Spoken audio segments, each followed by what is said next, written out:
Well, folks, we are back. And I'm still David Howler. And he's still Donovan Scalco. I'm still the 27-year-old king of bowling. Yep, that's right. You're still at it in bowling, and I'm just a working man now. Which we'll talk more about everything that has gone on. But we have a new intro for y'all starting this season. But let's get this show on the road starting now.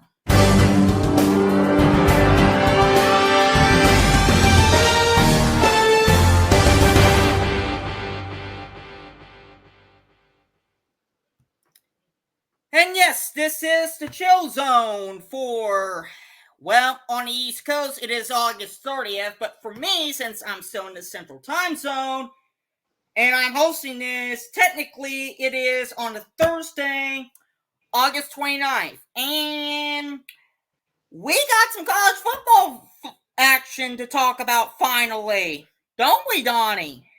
Oh yes, the debuts of the new team, the anticipated transfers on their new teams.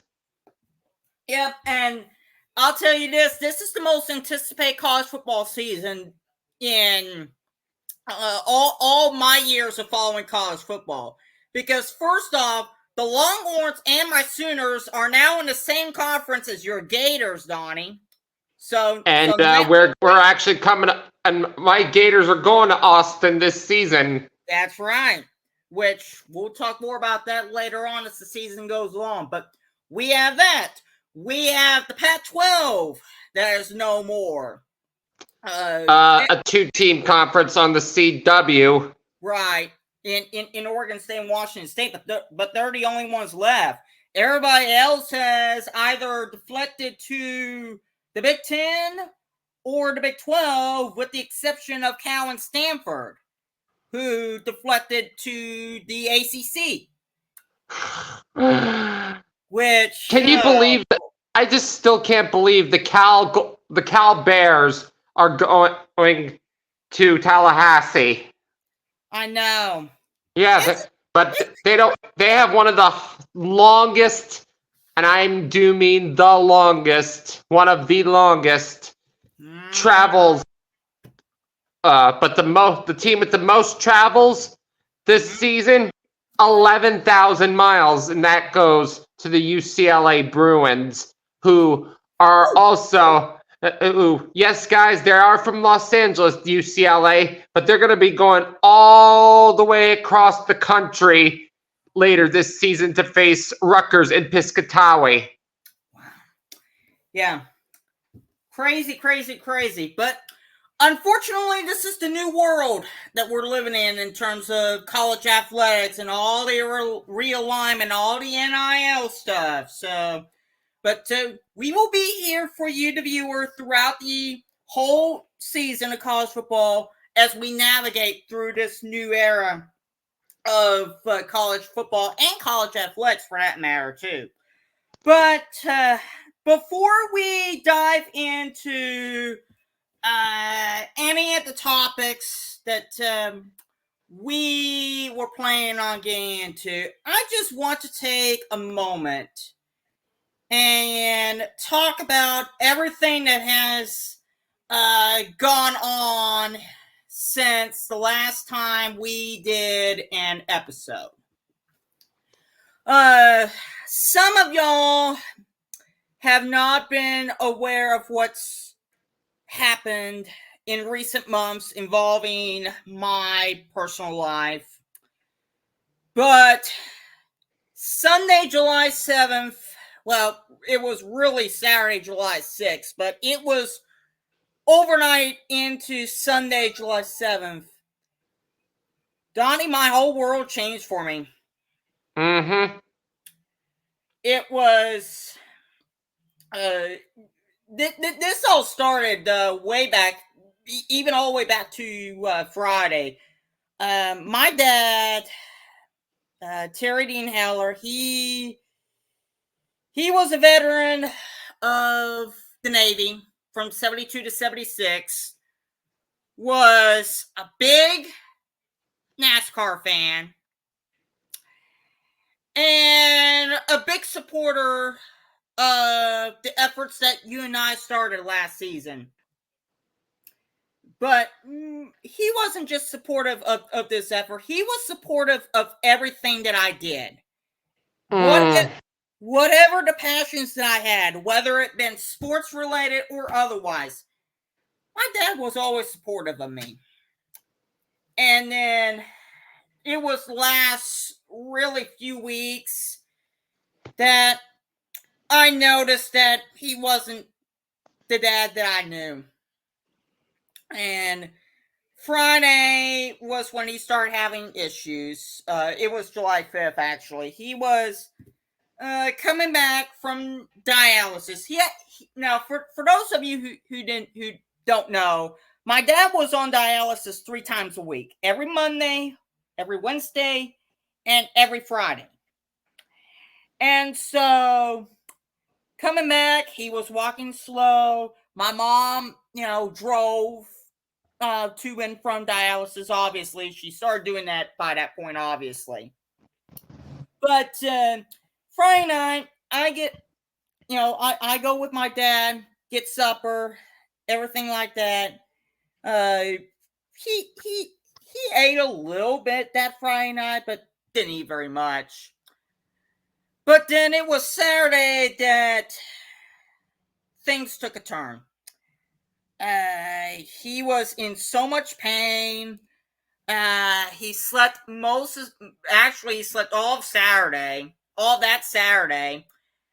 And so I mowed the yard, did things like that. Had some of my family members come over and actually clean up some of the trash in my driveway that my dad had been working on going through for quite some time, as far as metals and different stuff like that. And then, so my mom cooked supper. She brought it over to my dad. He didn't eat it. Didn't even drink this right here that I'm drinking right now, the Sprite. So he didn't do either one of those. And then that Saturday night, my mom tried to give my dad a what we call a bed bath, essentially. But what kind of bath? A bed bath. So basically, bed bath. So basically, taking a bath from your bed. Basically, he was in so much pain, Donnie. And beyond. Yes, he was in so much pain, Donnie, that he couldn't even get out of bed. Oh, I hate when that happens. Mm-hmm. Yeah, and then, but of course, he had to do number 2, aka make a pit stop. So, Mom and I, we tried to help him to the restroom, but he's so big. He was so big and so tall that my mom and I, we just couldn't get him to the bathroom at all. And so he kind of fell, but he didn't quite exactly fall, like falling all the way to the ground. So essentially, he got onto his knees. So my mom ended up calling 911, calling the ambulance, and the 2 paramedics came out, and even they were having problems, Donnie, getting my dad on the stretcher. And so they ultimately did. They got him on the ambulance, and they took him to the VA hospital. And you're gonna need backup. Yeah, I was gonna say you were gonna need backup for that kind of problem. Absolutely. So, and so, Mom and I, we went to the VA. Now, here's the reason why my dad went to the VA. He's a veteran, as I alluded to. He served in the Navy from 72 to 76. And when people serve in the military, they ultimately get entitled to the different veteran-related services. And one of those and they also get the honor of having the American flag on their coffin. Absolutely. That's right. Which we'll talk, which of course that ultimately did happen. unfortunately. But that's one of the things that veterans get entitled to, is the ability to go to the VA hospitals of their choice. And so that was how my dad was at the VA. So Mom and I, we went and we stayed in the emergency room for 6-7 hours. We were there from like 1 in the morning until about 8 in the morning. 1 to 8 in the morning. Ugh. The longest I've spent in a hospital-like room is like 3 hours when my dad was visiting his mother. I couldn't even withstand staying in the hospital, visiting a hospital for just an hour. I'm with you too. Sometimes when my grandpa was in the hospital, I couldn't even withstand that too. So you and I are basically in the same ballpark. But I was there 7-8 hours, and we ultimately found out that it wasn't a stroke. That was what my mom and I initially thought. So the doctors ruled that out. But what they ultimately found out was he had pneumonia. But his white blood count, Donnie, get this, it was 0.0.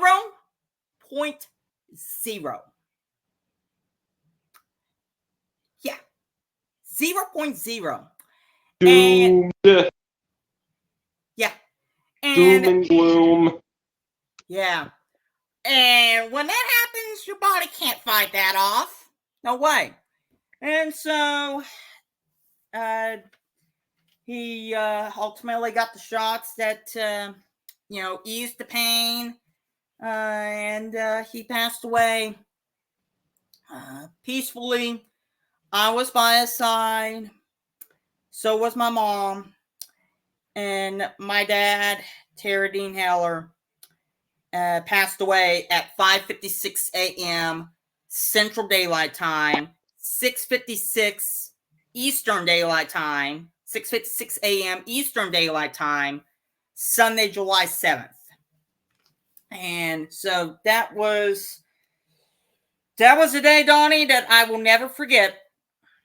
And we are going to dedicate this whole football season that we'll be doing of the Chill Zone in honor of my dad, because he was a big supporter of this.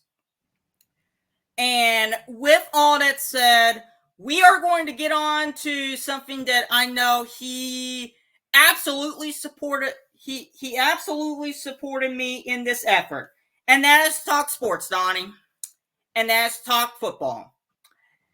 And so that's what we're going to do. And the first thing that we're going to do is we're going to preview the 2024 NFL season that will be starting in less than a week. So, Donnie, I'll start with you. Give me some division winners in the AFC and the NFC. Okay. Here's who I stand for the AFC East. We're going to start off with the AFC East. All right. Give me just one moment. I have to write this down. Let's see. Division winners. And I'll go AFC East, since that's what you're starting out with. All right, go ahead. I definitely know that the New England Patriots are going to be the last place team. Mm-hmm. But I think it's going to be a close three-way race between the Dolphins, the Bills, and the Jets.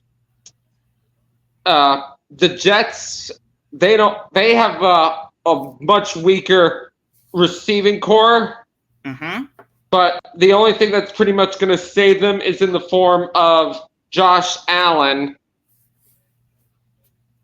So I think it's going to be a close second race between Aaron Rodgers and Josh Allen and their respective teams, the Bills and the Jets.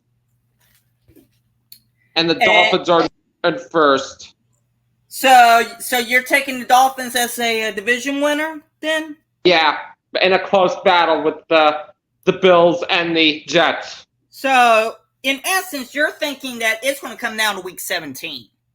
Yes, pretty much. And that would mean that one of those AFC East battles, depending upon what it is, they may get that NBC Sunday night game. So we'll see what happens there. Yeah, I know for sure the Patriots are gonna be last in that division. Yeah. They're still. I know they got Drake May finally, a good quarterback, but this is still gonna be a rebuilding year. New coach, new team, basically. Yeah. Essentially new everything for the first time since we were little, Donnie. We have to go all the way back to 2000. Yes, you were 2, I was 4 when Tom Brady made his NFL debut. Yep. And of course, Bill Belichick had his first season on the sidelines in New England. So that's the AFC East. I assume we're going to go to the AFC North next? Yep. All right. This is going to be another close battle, pretty much. But Pittsburgh Steelers may be either headed for a nice turnaround or a doom and gloom season because they chose Russell Wilson over Justin Fields as their quarterback. Yeah. And they did lose their second receiver, Deontay Johnson, to the Carolina Panthers. Mm-hmm. I'm sure George Pickens and T.J. Watt are going to pretty much save the team in terms of the clutch. They're going to try and come in clutch for them, but this schedule may be too hard for them. Give me the Steelers finishing last in a close battle with the Cleveland Browns. Who'll be in third, and then who'll be in the top 2? Who knows? It's Burrow is back in health, but there's still some contract disputes going on between the Bengals front office and Jamar Chase, who is still working on a new contract extension. They got T. Higgins back for a few more years, and they got an Alabama receiver in the second round. Yeah. When they eventually get Jamar Chase back, they could be a threat, but I think they're going to lose the tiebreaker for the division championship to the Baltimore Ravens. So you're going with the Ravens. Lamar Jackson is just too unstoppable. The Bengals can't even figure him out. Regardless. I very much agree. I very much agree with you on that. And now to wrap up the AFC, we're going to go to my division, the AFC West. We forgot the South. Well, the South. Okay. We'll get to the AFC West in just a second. But yeah, let's talk about the South first. Okay. 4th place, Tennessee. Mm-hmm. I know Houston is going to finish first. So basically, you're taking the Texans to win the division. Yes, Houston. They already looked pretty scary with a new coach and a new quarterback. They got to the final 8. Mm-hmm. Even though they got their butts kicked by Baltimore, this should definitely be a team everybody will be looking out for. They finally found a true quarterback to lead the team since Deshaun Watson. Mm-hmm. And they got Tank Dell, Nico Collins, and Stephon Diggs, who I think should be one of the most dangerous receiving trios in the AFC. And you picked up Danielle Hunter, one of the top defensive players, who basically kept the Vikings on their toes, but eventually finishing third in that division. Mm-hmm. So I definitely think it's going to be a plow over for the Houston Texans. And as for second and third, give it me a close second for the Jaguars over the Colts. Yep. Jonathan Taylor's back for the Colts, but the Jacksonville Jaguars, if they ever are in dire need of quarterback saviorship again, they pretty much found their guy with Mac Jones, because Mac Jones had a very good preseason. Yeah. Yeah. And basically for the Jaguars, in case Trevor Lawrence was to have a major injury like what he had last season, having a good backup quarterback in Mac Jones may go a long way in terms of making a difference between the Jaguars maybe getting in as a wild card team and them missing the playoffs altogether yet again. So, Well, I definitely see. I definitely see that Mac Jones has looked so much better than C.J. Beathard, who surprisingly got released. yeah. So, essentially, TLDR, you're going with the Texans winning the AFC South. Right. Yes, Stroud is just too powerful. Yeah. Now we can talk about my new favorite division because I root for the Broncos, aka the Denver Broncos, this season. It is the AFC West. Your Broncos should be happy. They pretty much found their answer with Bo Nix, but their receiving core is just pure garbage right now, other than Cortland Sutton. That I do agree. And they had a really bad cap space for the off season. They had to get rid of a lot of star players. Yep. So it's still rebuilding time. Yep. It's still rebuilding time. Give the Broncos for dead last. Yep. Unfortunately, I would probably have to agree with you in that. Although to me, I think it'll be a close battle in that regard between my Broncos and the Raiders. In my opinion. Yes, you can't really trust Minshew or Aiden O'Connell as the long-term answer. They even tried to get Tom Brady to join, but that didn't work. No. That didn't work. But I can totally see the Raiders trying to stave off the fourth place. Their quarterbacks are not that good, but they definitely got a good tight end in Brock Bowers. Brock Bowers may pretty much help them get to 7 or 8 wins, but that's the best that I can do for them. Mm-hmm. And the so Chargers. That means I assume that the top 2 is going to come down to the Chiefs and the Chargers. Yes, the Chiefs will take first and the Chargers will take second.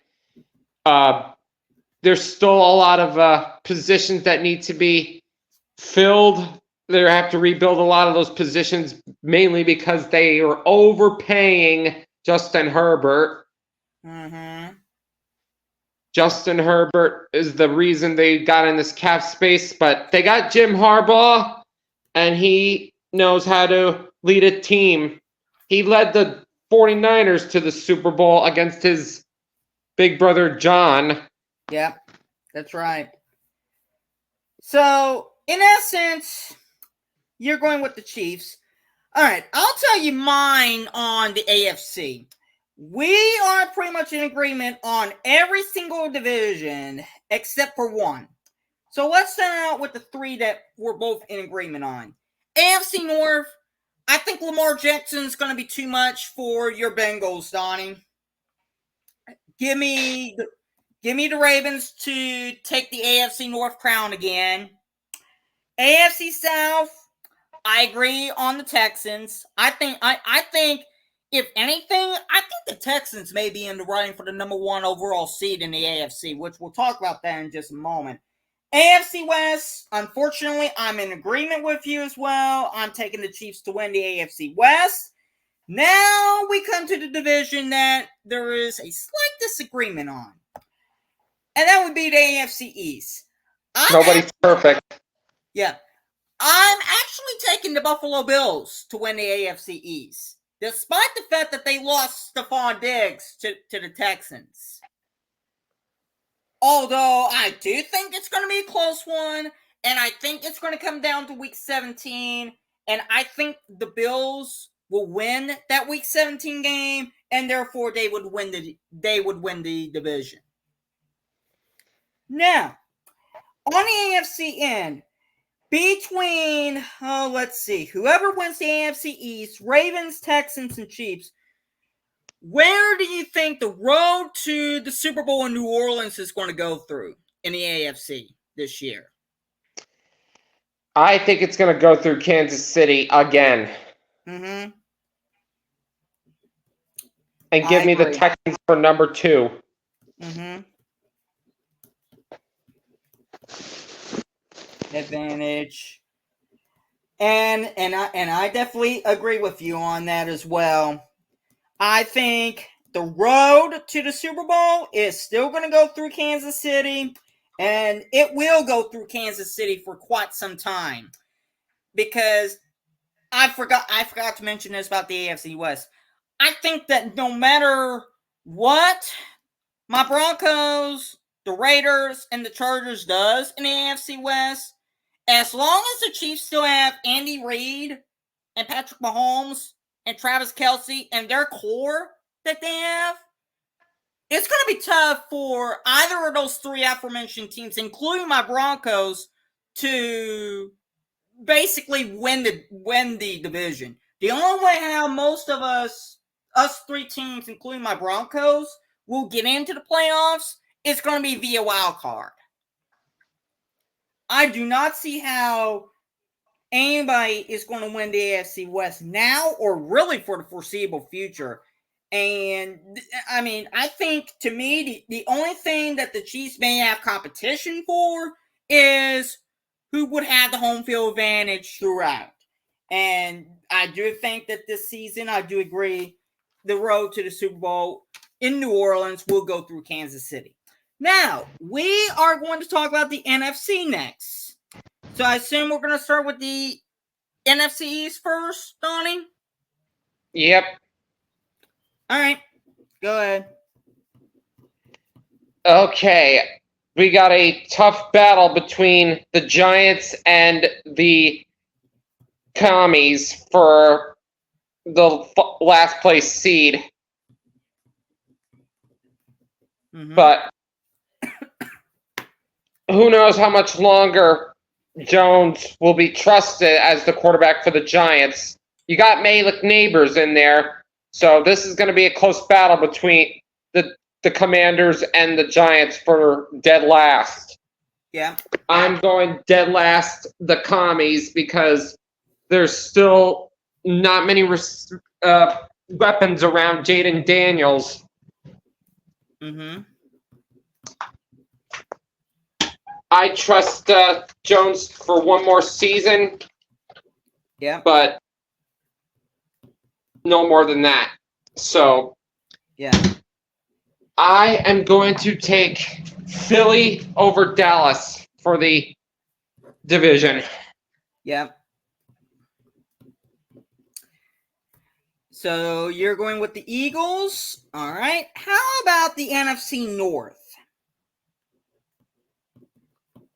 I think this could have definitely been a great division battle if we did not lose J.J. McCarthy to injury.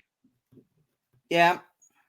J.J. McCarthy has to repair his meniscus fully, and he will not play. Yep. He's done for the year. 4th, the Vikings. 3rd, the Bears. 2nd, the Packers. And 1st, the Detroit Lions. So you're going with the Lions. All right. How about the NFC South? Fourth place, no doubt. Even though there's a new coach in town, I'm going with Carolina. Mm-hmm. Third, I'm going with the Saints. Mm-hmm. Second, I am going with Tampa Bay. And first, I'm going with Atlanta. You're going with the Falcons.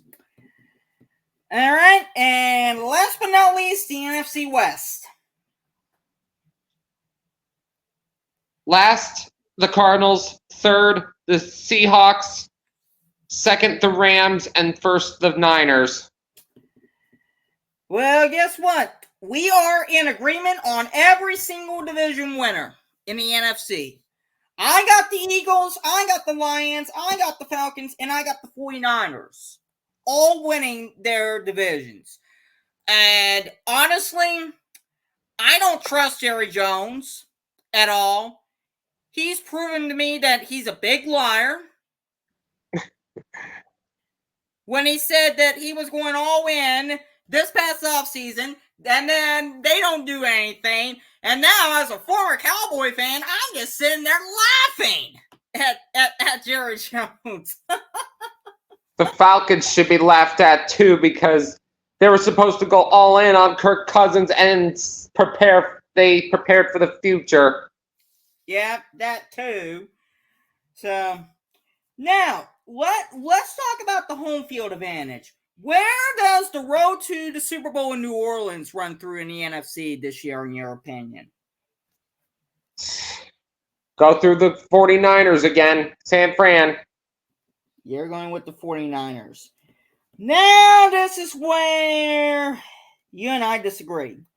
I think the road to the Super Bowl in New Orleans this year, I think that's going to run through Detroit. Ooh.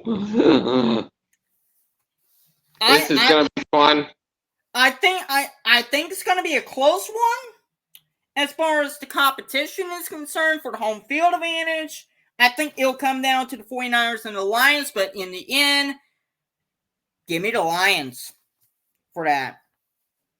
So it's gonna be a fun NFL season. Obviously, we're not going to talk about other predictions, i.e., the wild cards, that sort of stuff, because it's too early to tell, and odds are we'd probably get it wrong. But I feel a lot more confident about division winners than I am wild card spots. Now, we were sort of having a discussion about the 53-man roster being cut. Now, out of all those players that got cut, is there anybody in particular, Donnie, you think that stands out as far as who may be able to find their landing foot someplace at some point this NFL season? Oh, boy. Well, we know Bailey Zappe's going to try and be a backup to Patrick Mahomes. Mm-hmm. Desmond Ridder just may have become the biggest laughing stock in the 2022 draft. Yeah. Because he got traded to the Cardinals and got released. Yeah. And, which something tells me that his preseason performance was dismal at best.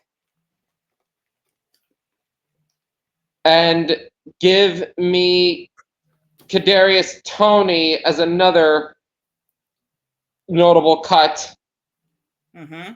Kadarius Toney, he could have definitely made an impact, but Andy Reid trusts Kelsey more.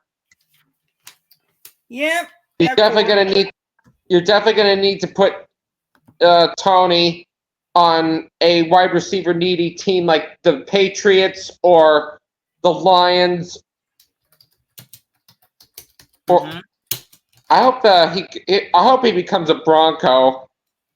I agree. Desmond Ritter. He could take advantage of the quarterback situation going on in Minnesota because J.J. McCarthy's out with an injury.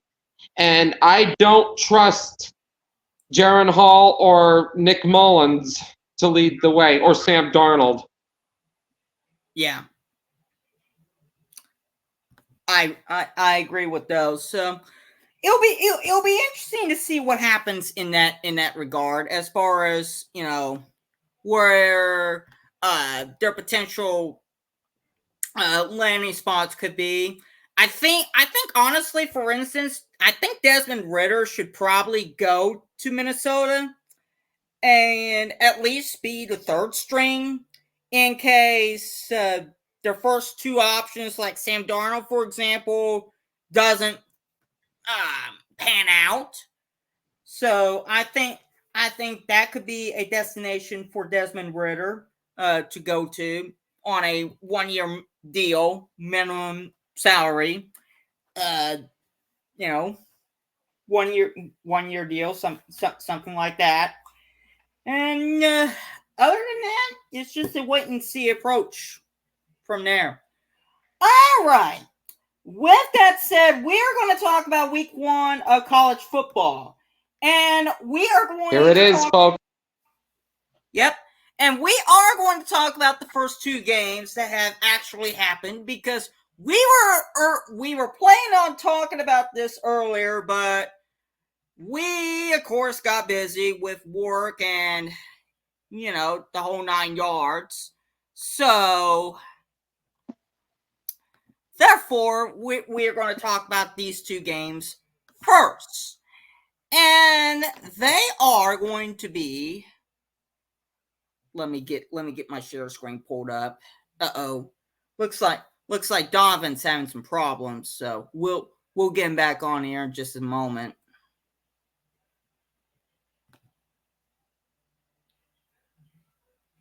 There we go.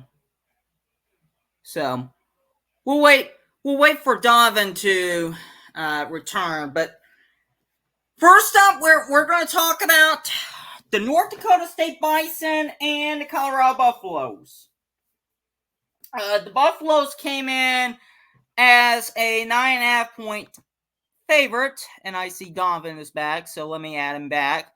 Sorry about your technical problems there, Donnie. But my phone likes to be stupid sometimes. Yeah, exactly. But we are talking about North Dakota State and Colorado. Colorado beat the North Dakota State Bison tonight in Boulder 31-26. Shedeur Sanders threw for 445 yards and 17 rushing yards and 4 touchdown passes. Travis Hunter, 132 yards and 3 touchdowns as well. And let's see. And Sanders was 26 for 34. So overall, pretty good day, pretty good night, I should say, for Shedeur Sanders. North Dakota State,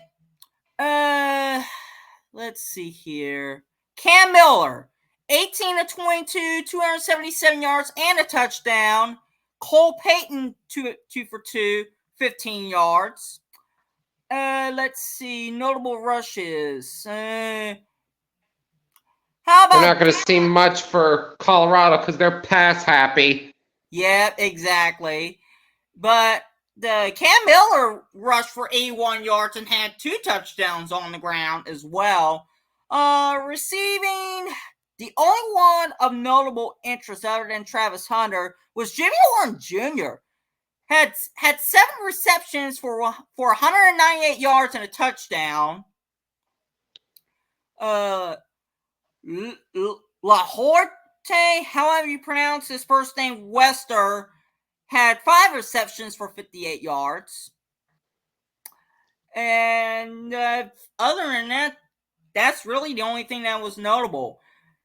And the next one, which was an honorable mention prediction that we were going to cover today, was the North Carolina Tar Heels and the Minnesota Golden Gophers. The Tar Heels went to Minneapolis, defeated the Golden Gophers 19-17, the final. And let's see, Max Brosmer, 13-21 for 161 yards. Max Johnson, 12-19 for only 71 yards. Connor Harrow, 2-4 for 34. But some of the notable ones was on the ground. Marcus Major, 20 attempts, 73 yards and a touchdown. But how about this? Well, Marion Hampton had 129 yards on the ground tonight for the Tar Heels. Really, really impressive. And then on the receiving end, Daniel Jackson had 4 receptions for 55 yards. And then J.J. Jones had 3 receptions and 52 yards, but was targeted 8 times. So just couldn't complete passes, I guess, basically. So overall, our predictions were, let's see. You had, Donnie, Colorado winning 52-35. I had North Dakota State winning 40-27. Donnie got the winner correct in Colorado. I got the winner wrong. And then North Carolina, Minnesota is where we both got wrong. We both took the Golden Gophers, and of course, Tar Heels won. So that is your first 2 games from that one. But let's talk about the games that have not happened yet. And they are, first up, we got the Clemson Tigers taking on the Georgia Bulldogs in Atlanta. The Bulldogs, as of the last check that I did on the odds, they were favored by 13.5 points. So, take your pick, Donnie. My favorite part of the day. Okay. In this one, we got a top 15 matchup against number 14 at number 1. Yep. Cade Klubnik is finally going to have to try and prove himself that he's ready for the NFL with a game like this. I mean, not for years. Last year, Walter Football was mistakenly putting Cade Klubnik as a NFL draft watch prospect when he's only just a true sophomore. And we all know the fact that only redshirt sophomores and juniors are eligible for underclassmen declaration.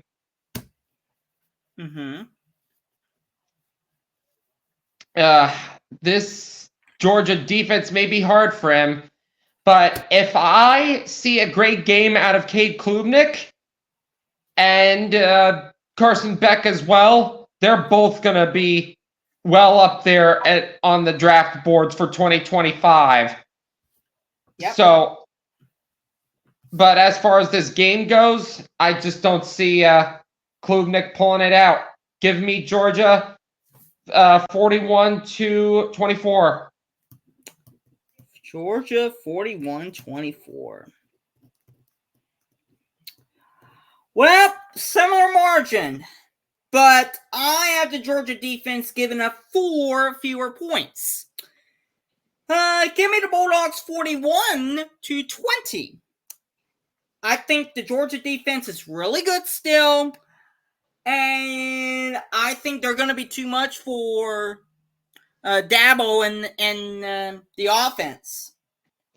Cade Klubnik is going to definitely try and make sure he keeps his team out of the nurse's office. Yep, that's right. So, Georgia is what we're going with here. Now the big game for you, Donnie. This is a big one for you. The Miami Hurricanes is coming to the Swamp in for a Gainesville $200 ticket 3:30 Eastern, 2:30 Central on ABC Sports Championship Television. The Miami Hurricanes taking on your Florida Gators, Donnie. The Hurricanes is favored by 2.5. Which is why it's an upset alert game. Yep. Oh, this everybody was like saying about Graham Mertz that he doesn't belong on the NFL draft boards. Nobody talks about him for the NFL draft. And they made pretty much a big mistake, despite the loss and to open the season for the Gators last time against Utah. Mm-hmm. Mertz had a really good game. Mm-hmm. I don't know how his injury, his shoulder injury, is going to affect him for this game, but he took a lot of time off to recover from it, and he should definitely help. But if not, they got a much better backup than Max Brown in the form of DJ Lagway. Mm-hmm. Miami, on the other hand, is playing with a quarterback who's playing in hot weather for pretty much the first time in his career, because Incarnate Word in Texas is very mixed when it comes to weather, unlike Florida. Right. Well, either way, he's going to be playing in hot weather regardless, because home games, for example, for the Hurricanes, they're going to be hot, so, you know. What the hell? Upset alert, 29-24, Gators. Gators, 29-24. The Gators are going to try and find... They're pretty much known for making visiting teams in the swamp nervous. Yep. Even though they failed miserably a few times last year. Yep.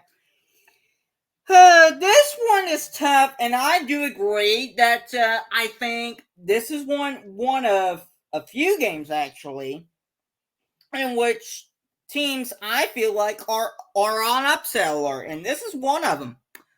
But as for this one, give me the Hurricanes to squeak this one out and escape the swamp in Gainesville with a victory by a field goal.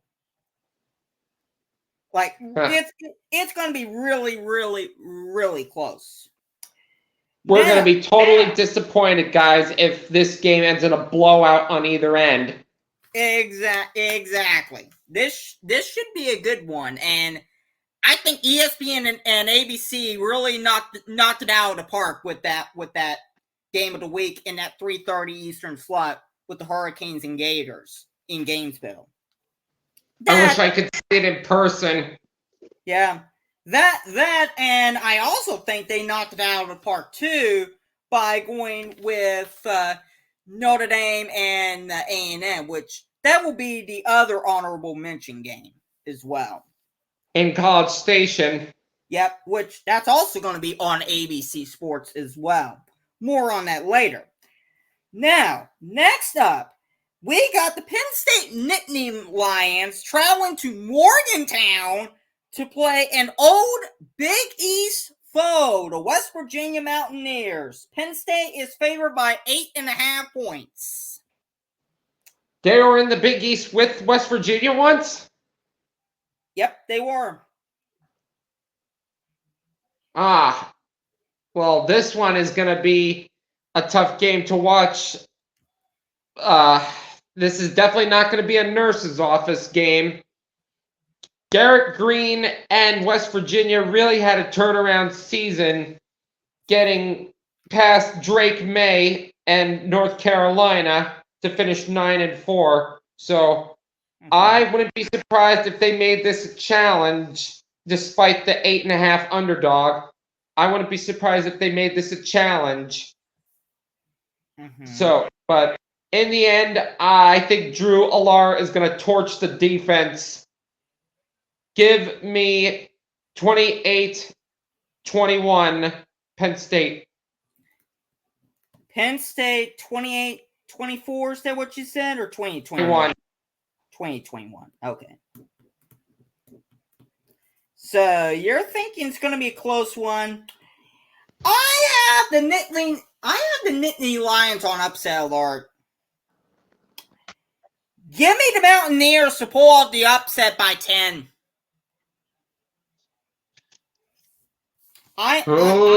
You are brave. Yep. But of course, it's college football. Anything can happen. That's why we love it. That's why we love it. Now, another ABC game. LSU and USC in Las Vegas Sunday night. LSU, as of last check, as of the notes that I wrote down on the lines, they were favored by 4.5 points. And both of these teams are facing a dilemma with their quarterbacks. It'll be Nussmeier, two new quarterbacks for each team, Nussmeier and Miller Moss. Mm-hmm. And this is going to be a tough one.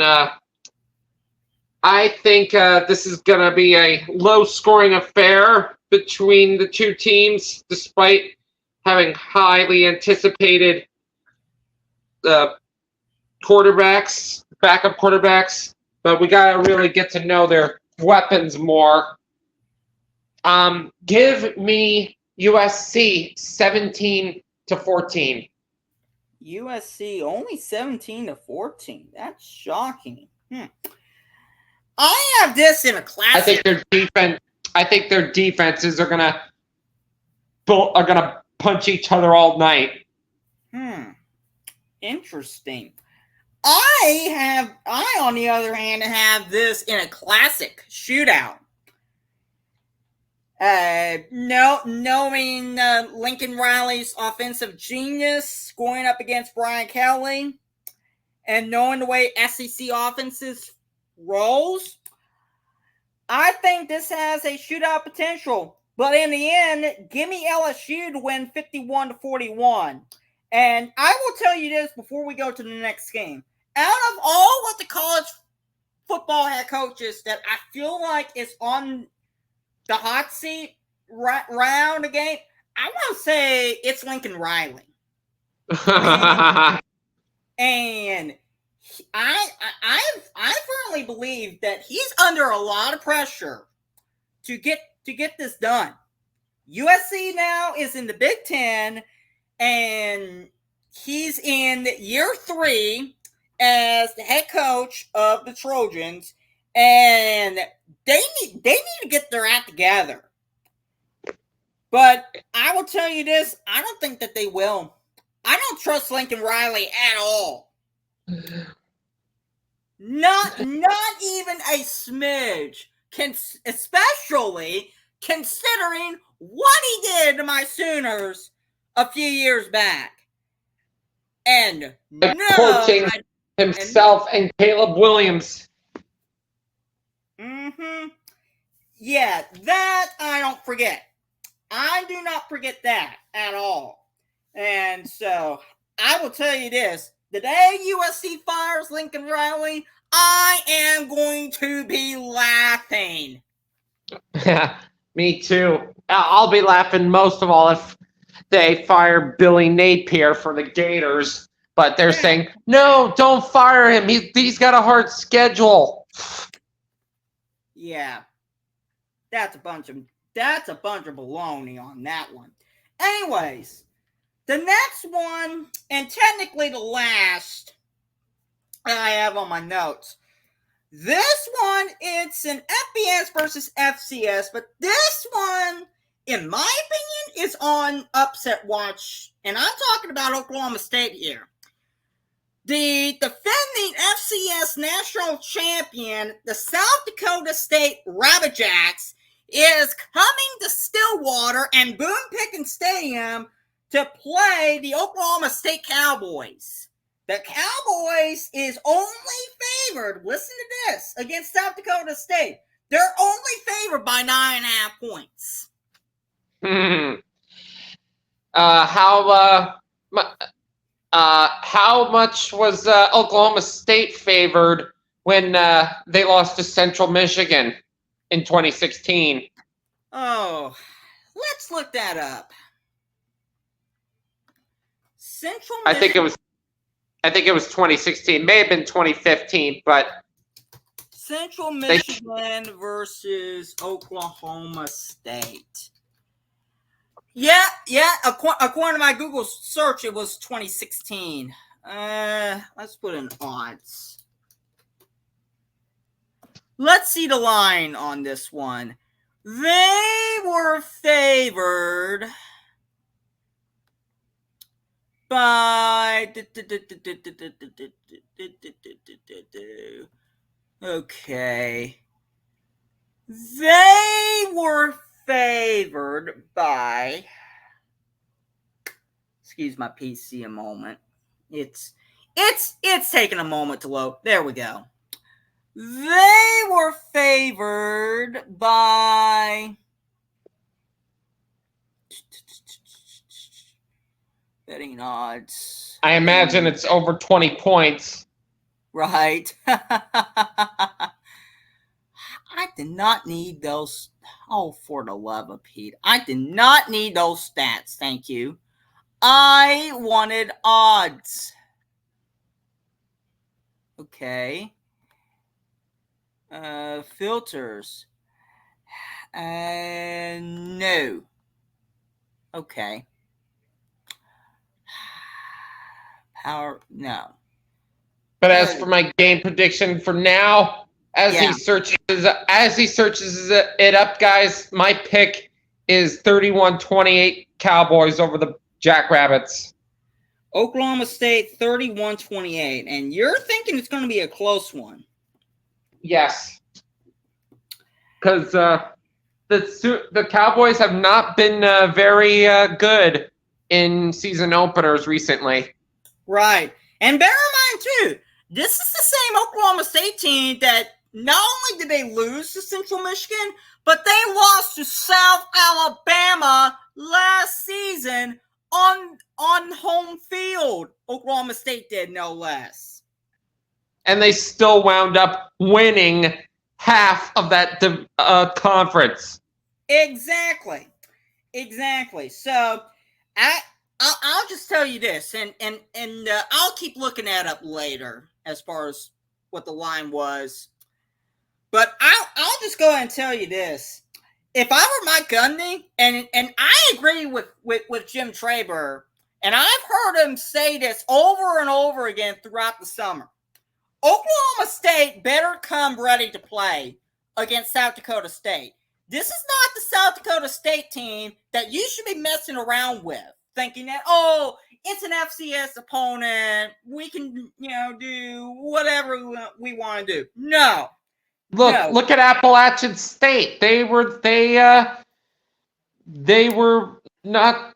said the same thing about them in 2007, and they wound up beating Michigan. Yep, exactly. Which that Michigan team wound up pulling off a huge upset over my Gators in the Capital One Bowl. The Gators were favored in that by 10. Wow. They had Tim Tebow, Percy Harvin, the Heisman winner Tim Tebow, nonetheless. Percy Harvin, Aaron Hernandez, Joe Hayden, Cam Newton. They had a loaded roster.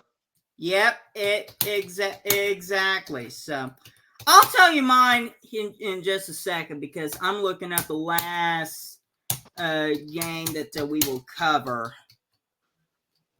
There we go. And I'll tell you that here in a moment. But as for this one, give me Oklahoma State 31-28. But I'll tell you this. If Oklahoma State messes up at any point during the game, watch out.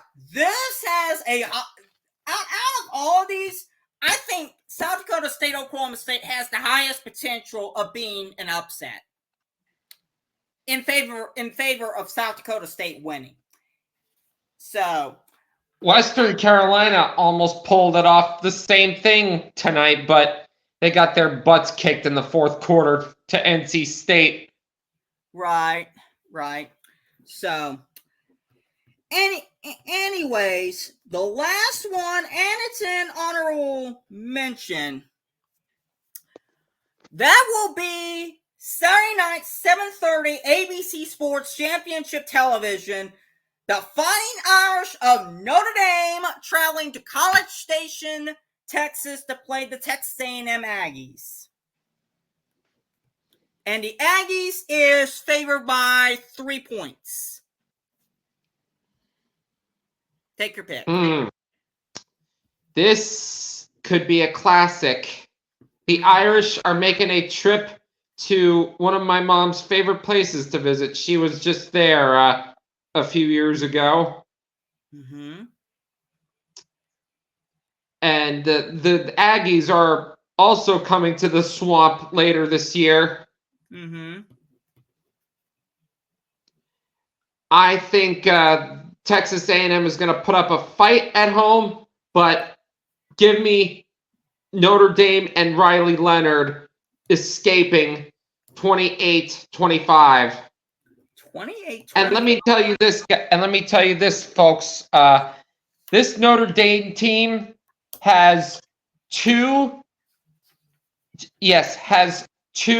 defensive players who are sons of NFL legends. Oh boy. And Jordan Clark, who's the son of Steelers legend Ryan Clark, and Kennedy, the son of Brian Urlacher. Interesting. Oh boy. What an NFL draft class that they'll be entering into in a few years, and I can't wait to cover that. Well, they're not starting this season yet. They've just gone onto campus. They're newbies on campus. Right, but eventually when they get draft eligible, watch out. But as for this game, give me the Aggies to win this one 33-24. I think it's going to be a close one. It's going to be a back and forth type of a game, but I got the Aggies winning it in the end. So that's basically our predictions, and that's going to wrap things up with the podcast. Thank you, Donnie. Thank you to everybody for watching it. I know it was late, but hey, it's what it happens when we get busy with work and stuff. But anyways, thank you for watching, and we will see you all next week when we will have week 1 of the National Football League to talk about next week. So, thank you, everybody, and bye.